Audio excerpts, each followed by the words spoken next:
Unplanned moments are always better than planned ones. അതെ, ഈ സ്ഥലം നിങ്ങൾക്ക് എല്ലാവർക്കും അറിയായിരിക്കും, കൊട്ടാരക്കരക്കാർക്ക് പ്രത്യേകിച്ച്. ഇത് മീൻപിടിപ്പാറയാണ് കേട്ടോ. ഇവിടെ കയറാൻ ടിക്കറ്റ് വേണം. എനിക്ക് ഒരു സന്തോഷത്തിന് തനിയെ ആയാലും കൂട്ടുകാരുമൊത്തും ആയാലും എൻ്റെ ഫാമിലി ഒത്താണെങ്കിലും വരുന്ന സ്ഥലമാണ്. കുട്ടികൾക്കാണെങ്കിൽ കളിക്കാൻ ഇടമുണ്ട്. ഇവിടെ വെള്ളമുള്ള സമയത്ത് ഞാൻ മീനാക്ഷിയും കൊണ്ടും വരാറുണ്ട്. അപ്പം ഇതിനകത്ത് ഇറങ്ങാനും ഒക്കാറുണ്ട്. ഇപ്പം ഇറങ്ങാം, പക്ഷേ വെള്ളം കുറവാണ് പൊതുവെ.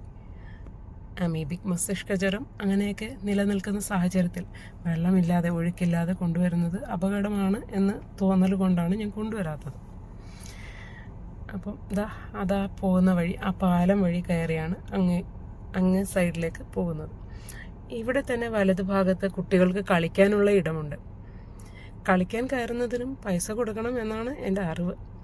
പിന്നെ അവിടെ പേയ്മെൻ്റ് ഇല്ലാതെ തന്നെ കയറാൻ പറ്റുന്ന പാർക്കും ഉണ്ട്. ഇവിടെ ഇപ്പോൾ കുട്ടികളൊന്നും ഇല്ല. അവരൊക്കെ ഈവനിങ് ആകുമ്പോഴാണ് വരുന്നതെന്ന് എനിക്ക് തോന്നുന്നു. ഇപ്പോൾ വെയിലല്ലേ. വെയിലെന്ന് പറഞ്ഞു കഴിഞ്ഞാൽ ഇത് രാവിലത്തെ വെയിലാണ് കേട്ടോ.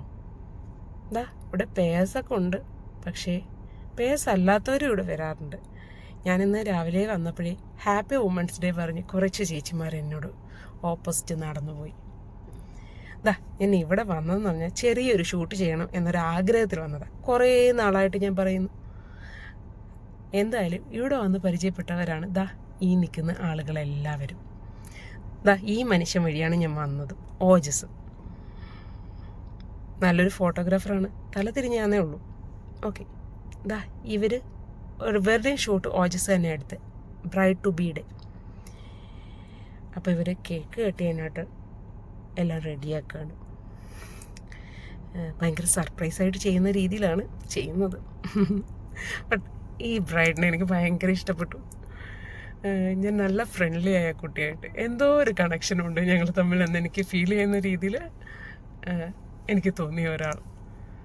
അങ്ങനെയൊക്കെ നമുക്ക് റെയറായിട്ട് ആളുകളെ കിട്ടുള്ളൂ.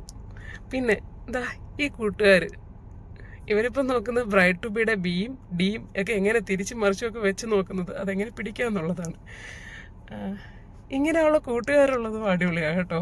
ഒരേ വൈബിനൊത്ത് കുറേ പേരെ കിട്ടുക എന്ന് പറയുന്നത് നമ്മുടെ സന്തോഷം പങ്കുവൊക്കെ നമുക്കൊരു ഹാപ്പി മൊമെൻറ്റ്സ് ഉണ്ടാകും. വാടി നിനക്ക് അത് നമുക്ക് ആഘോഷിക്കാം എന്ന് പറയുന്ന കുറച്ച് കൂട്ടുകാർ കൂടെ ഉണ്ടെങ്കിൽ ലൈഫ് അടിപൊളിയായിരിക്കും.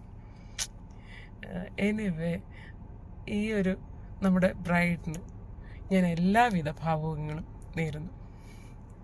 ഇതൊക്കെ കാണുമ്പോൾ എൻ്റെയും ലൈഫിലെ കാര്യങ്ങൾ ഓർമ്മ വരുന്നു. ഇത് അടുത്ത ഫോട്ടോഷൂട്ടാണ് ഓജസിൻ്റെ. ഈ കുറുമ്പി എനിക്ക് ഭയങ്കര ഇഷ്ടമായി കേട്ടോ. നല്ല രസമായിരുന്നു. കയ്യിൽ കേക്കും പിടിച്ചുകൊണ്ടിരിക്കുന്നത് ഈ കുട്ടികൾ കൊടുത്തതാ. ബ്രൈഡ് ടു ബിയുടെ കേക്ക് അവർ കട്ട് ചെയ്ത് കുഞ്ഞിന് കൊടുത്തതായിരുന്നു. ആൾക്ക് വെള്ളത്തിലിറങ്ങാൻ ഭയങ്കര ആഗ്രഹമായിരുന്നു. അവിടെ എല്ലാം തെറ്റലും ഉണ്ട്. അത് കാരണമാണ് പാരൻസ് കൂടെ ഇങ്ങനെ നിൽക്കുന്നത്. ഈ വാവ ഒരാൾ മാത്രമല്ലായിരുന്നു ഫോട്ടോഷൂട്ടിന് വന്നത്. അവർ 3 പേരുണ്ടായിരുന്നു. ഒരു ബർത്ത്ഡേയുടെ ഫോട്ടോഷൂട്ടായിരുന്നു അത്. ഞാൻ ഓജസിനോട് പറഞ്ഞു, ഓജസേ എനിക്ക് ഇവരുടെ എല്ലാം ഫോട്ടോഷൂട്ട് കഴിഞ്ഞിട്ട് സമാധാനത്തിലെടുത്ത് തന്നാൽ മതി. 10 മണിക്ക് എന്നോട് എല്ലാം സ്റ്റാർട്ട് ചെയ്യുമെന്നാണ് ഓജസ് പറഞ്ഞിരുന്നത്. 11 മണിയാകുമ്പോൾ ഈ ടീം വരും, അവരും അപ്പോൾ സ്റ്റാർട്ട് ചെയ്യുമെന്ന് പറഞ്ഞിരുന്നു. എനിവേ, ഞാൻ 11 12 എത്ര മണി വരെ നിന്നു എന്നെനിക്കും അറിയില്ല. ഓജസ് ഇതെല്ലാം കേൾക്കുന്നുണ്ട് എന്ന വിശ്വാസത്തിൽ. ഇത് കണ്ടില്ലേ, ഇത് തിരികെ വരുമ്പോൾ ഞാൻ എടുത്തതാണ്.